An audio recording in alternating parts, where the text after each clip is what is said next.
If safe love makes you panic, you are not broken. You may just be remembering the last time love stopped being safe. Someone can be gentle with you. They can answer kindly, show up when they say they will, and look at you like you are not too much. And still, instead of relaxing, your chest tightens. You wanted this. You waited for this. So why does it feel like danger? That is the quiet confusion many people carry after emotional pain.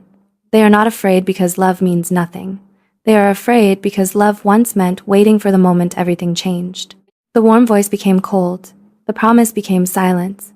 The person who said, "I'm here," slowly made you feel alone beside them. So when someone safe finally shows up, your heart does not always open like a door. Sometimes it locks every window first. Stay with this story, because the real answer is not that you are pushing love away. It may be that you are protecting the part of you that still remembers what it cost to need someone. Maya learned this in a very ordinary moment. It was late. Her room was quiet. The only light came from her phone and the small lamp beside her bed. Someone she liked had sent a message. "Hope you got home safe. Text me when you can." It was simple, kind, stable. Nothing in the message was threatening. Nothing was wrong. But Maya did not smile. She froze. She read it once. Then again. Then again. Was he being serious? Was this how he talked to everyone? Was he too nice? Would he become distant later? Was this the beginning of something good, or just the calm before disappointment? That is what trauma can do. It can turn a soft message into a test. It can make kindness feel like something you must investigate. It can make peace feel suspicious because your body learned that calm moments sometimes came before pain. And here's the first thing most people miss. A traumatized person may not be reacting to the person in front of them. They may be reacting to a memory their body has not finished surviving. This does not always look dramatic. Sometimes it looks like delayed replies because answering feels too vulnerable. Sometimes it looks like saying, "I'm fine," while your mind is asking, "Are they leaving?" Sometimes it looks like pulling away from someone you care about, just to see whether they will notice the distance. From the outside, it can look confusing. From the inside, it feels like protection. So Maya typed, "I'm home, thanks." Then she deleted it. She typed, "That's sweet of you." Deleted that too. Then she waited 20 minutes so she would not seem too eager. This is one hidden rule of loving after trauma. You may want connection, but you also fear what your wanting reveals. So you become careful. Too careful. But here is where the story gets heavier. Sometimes the love that hurts can feel more familiar than the love that heals. If your past taught you that love means chasing, guessing, proving, apologizing for your feelings, or earning small pieces of attention, your body may start to confuse anxiety with attachment. The racing heart, the obsessive checking, the relief when they finally reply, the fear when they go quiet. It can feel like chemistry, but sometimes it is not chemistry. Sometimes it is your nervous system recognizing uncertainty. And if uncertainty was the first language love spoke to you, then steady love may feel strangely foreign, not because you want chaos, but because chaos is familiar, and familiar often feels safer than safe. That is why Maya did not trust the calm. She trusted the pattern she already knew. Warmth, then distance. Attention, then silence. Hope, then confusion. So when someone did not create that pattern, her mind tried to create it for him. Maybe he is pretending. Maybe he will change. Maybe I should leave first. Maybe I should not care. And this is the twist. Trauma does not only make people afraid of bad love. Sometimes it makes them afraid of good love, because good love asks them to stop preparing for disaster. And preparing for disaster may have been the only way they felt in control. If this sounds like you, it does not mean you are impossible to love.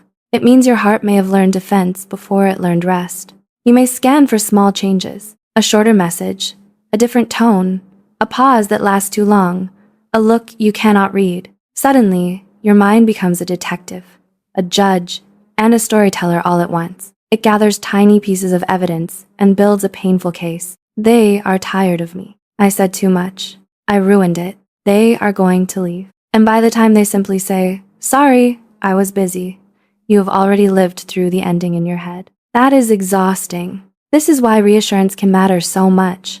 Not because someone with trauma wants to control you, not because they want endless proof, but because clarity can interrupt a spiral before it becomes a storm.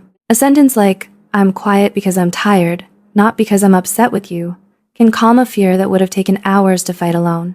A message like, "I need some space tonight, but we are okay," can stop the mind from filling silence with old pain.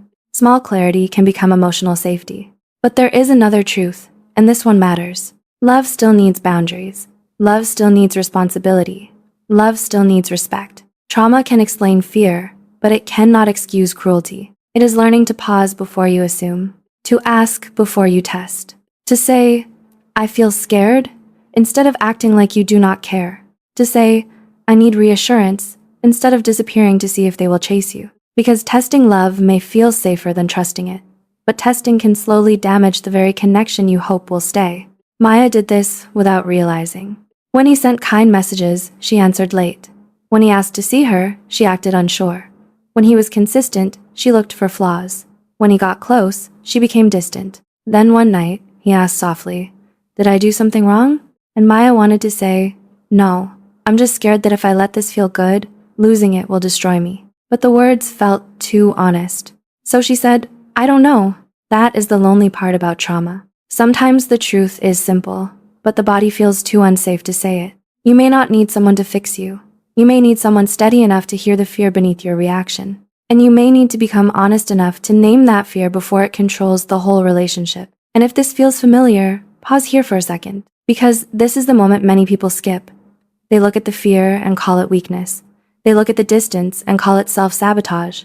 But underneath it, there is usually a younger part of them still asking one question. Will I be safe if I let someone matter? That question deserves gentleness. It also deserves honesty. Because the goal is not to stay afraid forever. The goal is to learn, little by little, that love can be close without becoming control, honest without becoming cruel, and quiet without becoming abandonment. Safe love may not feel exciting at first. It may feel quiet, almost too quiet. But sometimes quiet is not emptiness. Sometimes quiet is the absence of fear. And that absence can feel strange before it feels peaceful. This is where safe love begins to change something. Not with grand promises, not with one conversation that heals everything, but with repeated experiences. Again and again, your body receives a new message. This is not the old story. This is not the same ending. You do not have to earn kindness by becoming smaller. But even then, healing is slow. On those days, try not to hate yourself for being afraid. Fear is not proof that something is wrong. Sometimes fear is proof that something old is being touched. Place a small pause between the feeling and the reaction. Ask yourself, is this danger happening now, or is my body remembering danger from before? That one question can change the direction of an entire moment. If the danger is real, honor it. If someone repeatedly lies, disappears, insults, manipulates, or makes you beg for basic care, your fear may be wisdom. Listen to it. But if the fear rises around someone who is patient, honest, consistent, and kind, maybe the work is not to run. Maybe the work is to stay present for one more breath.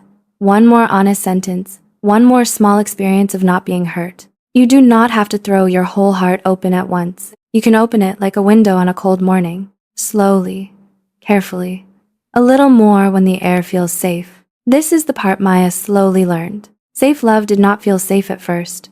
It felt quiet, too quiet. No chaos to decode, no emotional chase to win, no sudden coldness to earn your way out of. Just a person who kept showing up in ordinary ways. And at first, ordinary felt disappointing. Then it felt confusing. Then, slowly, it felt like rest. That is often how healing begins.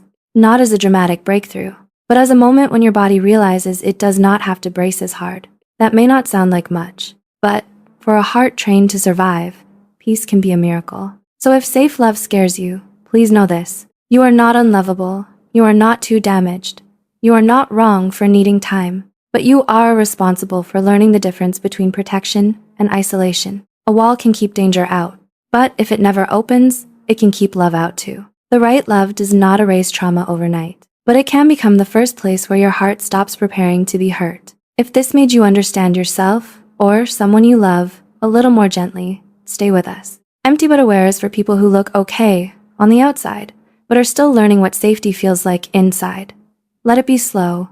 Let it be real. This time, now.